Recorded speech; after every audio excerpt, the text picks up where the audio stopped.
warahmatullahi wabarakatuh. Halo semuanya. Di video kali ini saya akan menjelaskan mengenai present perfect tense. Nah, buat kalian bertanya-tanya, apa sih present perfect tense itu? Nah, di sini kita akan bahas. Jadi, present perfect tense itu adalah tenses yang berfungsi untuk menyatakan suatu kejadian yang telah terjadi sebelum waktu sekarang ini. Jadi kejadiannya itu telah terjadi sebelum sekarang ini, atau misalnya tadi, atau pokoknya sebelum sekarang inilah waktunya gitu.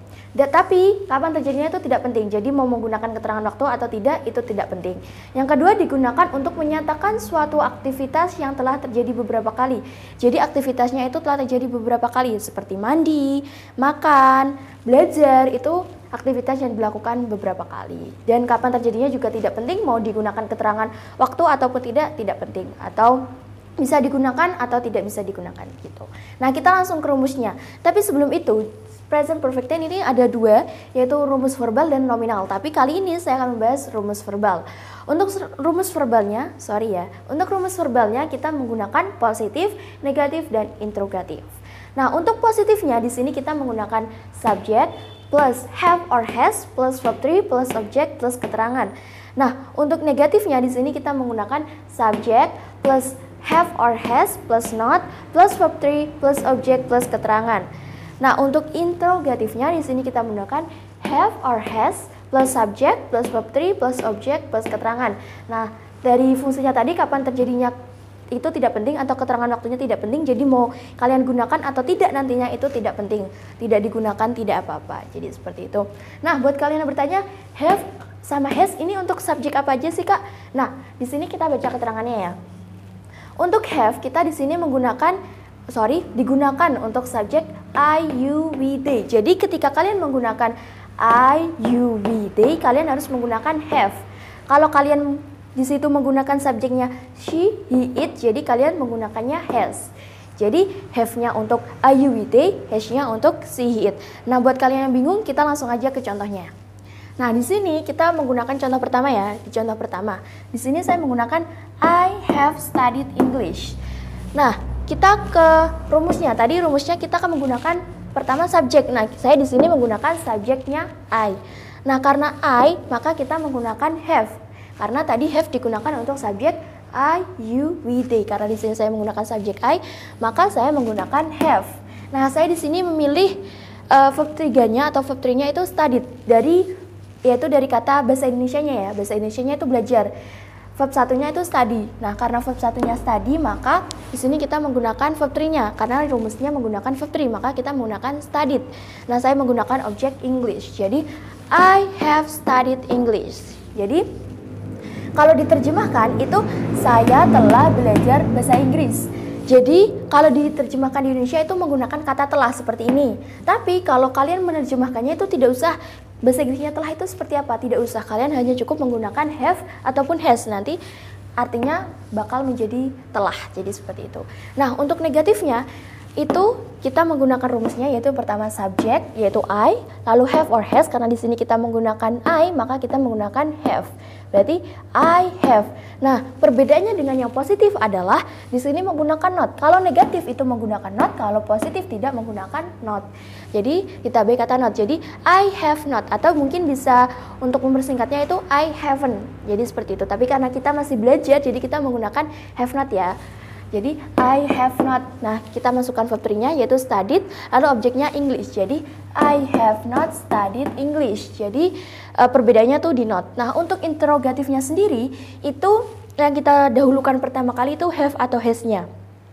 Baru setelah itu subjeknya. Jadi have-nya dulu. Karena di sini sama seperti yang tadi saya bilang, karena saya menggunakan I, maka kita menggunakan have. Jadi have-nya dulu, have, lalu subjek I, verb 3-nya itu studied, jadi have I studied, objeknya English. Jadi have I studied English. Jadi ingat ya teman-teman, kalau di interrogatif itu harus menggunakan tanda tanya. Paling penting itu tanda tanya, oke?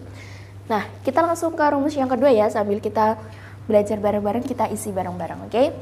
Nah, di sini bahasa Indonesianya kamu. Jadi kita menggunakan subjeknya kamu. Kalau dalam bahasa Inggris subjek kamunya adalah you. Nah, seperti tadi yang saya bilang, kalau terjemahnya itu kan telah, tapi kita tidak usah menerjemahkan kata telah. Kita harus menggunakan rumusnya, yaitu menggunakan have atau has. Karena di sini saya menggunakan you, berarti saya menggunakan ya benar have. kita menggunakan have. Nah, di sini bahasa Indonesianya itu menelpon.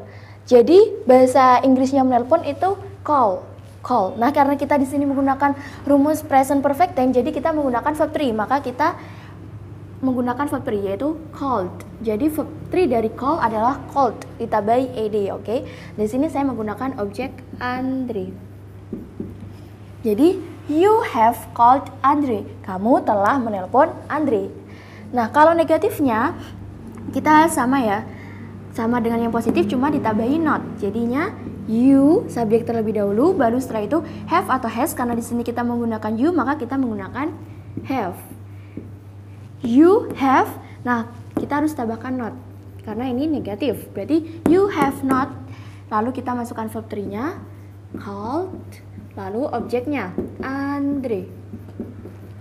Jadi you have not called Andre, atau kalau diterjemahkan kamu, ini menjadi belum karena have not. Kalau have saja itu menjadi telah, kalau karena ada have not itu menjadi belum. Jadi kamu belum menelpon Andre.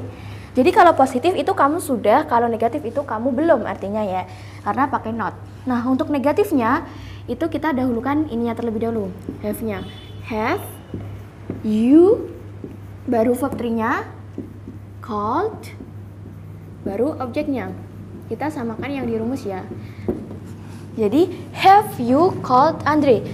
Have or has dulu, karena di sini kita menggunakan subjek you, maka kita kita menggunakan have dan kita mendahulukan have. Berarti have, baru setelah itu subjek, baru verb 3, dan setelah itu objek. Dan di sini seperti tadi fungsi tadi ya, kapan terjadinya itu tidak penting. Jadi kita tidak menggunakan keterangan waktu, kita cukup menggunakan sampai ke objek saja. Jadi kalau diterjemahkan, ini dari positif ya, kamu telah menelpon Andre. Negatifnya, kamu belum menelpon Andre. Untuk yang interrogatifnya, apakah ataukah sudahkah kamu menelpon Andre? Jadi diartikannya sudahkah ya? Sudahkah kamu menelpon Andre? Jadi seperti itu. Nah, untuk kita lanjut ke contoh yang ketiga ya teman-teman. Nah, contoh yang ketiga di sini saya menggunakan subjeknya dia perempuan. Dalam bahasa Inggris dia perempuan itu bahasa Inggrisnya she. Nah, ini kurang telah ya. Sorry ya teman-teman. Sorry, nulisnya kurang. Nah, di sini dia perempuan telah kehilangan kuncinya. Karena tadi seperti saya sudah bilang, telahnya tidak usah diartikan ke dalam bahasa Inggris satu persatu, tapi kita menggunakan rumus present perfect tense. Jadi, karena di sini kita menggunakan subjek she, maka kita harus menggunakan, ya benar, kita menggunakan has. Karena subjeknya she. Nah, kalau kita tadi menggunakan, maksudnya kalau ini kita menggunakannya misalkan you atau I atau we, kita menggunakan have. Karena di sini kita menggunakan she, maka kita pakainya has. Nah, berarti ini sudah diartikan dia perempuan telah ya. Nah, kita lanjutkan kehilangan. Bahasa Inggrisnya kehilangan itu lose kalau verb 1. Kalau verb 3-nya itu lost. Tulisannya seperti ini ya teman-teman. Lost. Jadi verb 1-nya itu lose, kalau verb 3-nya lost. Jadi kita menggunakan verb 3 yaitu lost. She has lost kuncinya. Kunci bahasa Inggrisnya key. Kalau tabengnya berarti her key. Karena di sini perempuan jadi kita pakainya kepunyaannya ya, her. Jadi kita ulangi lagi, she has lost her key. Dia perempuan telah kehilangan kuncinya. Nah, jadi seperti itu. Untuk yang negatifnya kita pertama menggunakan subjeknya. Nah, subjeknya she. Lalu perbedaan positif dan negatif tadi menggunakan not. Jadi kita tulis has-nya dulu, baru kita menggunakan not. Ini sama, kalau tadi have not bisa disingkat, maksudnya bisa disingkat haven't. Nah, kalau has not bisa disingkat hasn't, seperti ini. Jadi kalau have not bisa disingkat atau bisa ditulis seperti ini, atau kalau has bisa ditulis seperti ini. Tapi kita karena masih belajar, jadi kita menulisnya has not saja ya. She has not lost her key. Jadi kita masukkan verb 3-nya lagi, lost, baru setelah itu kita masukkan objeknya. Jadi negatifnya she has not lost her key. Jadi perbedaannya di not. Untuk yang interrogatif ya, kita dahulukan has-nya dulu ya, has, baru setelah itu subjeknya she. Nah, baru setelah itu kita masukkan verb 3-nya, lost her, objeknya k. Nah, jangan lupa tanda tanya. Jadi untuk negatifnya seperti tadi, kita dahulukan has-nya terlebih dahulu, baru setelah itu subjek, baru setelah itu verb 3 dan objeknya. Jadi has she lost her key? Sudahkah dia kehilangan kuncinya? Dia belum kehilangan kuncinya. Dia telah kehilangan kuncinya. Jadi kita ulas kembali. Kalau I menggunakan have, kalau she menggunakan has. Dan ini mungkin contoh-contohnya, mungkin teman-teman bisa lihat contoh-contoh lain yang ada di internet, ataupun mungkin bisa belajar lagi lah mengenai present perfect tense ini. Nah, itu dia penjelasan dari saya. Semoga teman-teman mengerti dan paham tentang penjelasan dari saya. Dan terima kasih telah menonton video ini. Sampai jumpa semuanya. Wassalamualaikum warahmatullahi wabarakatuh.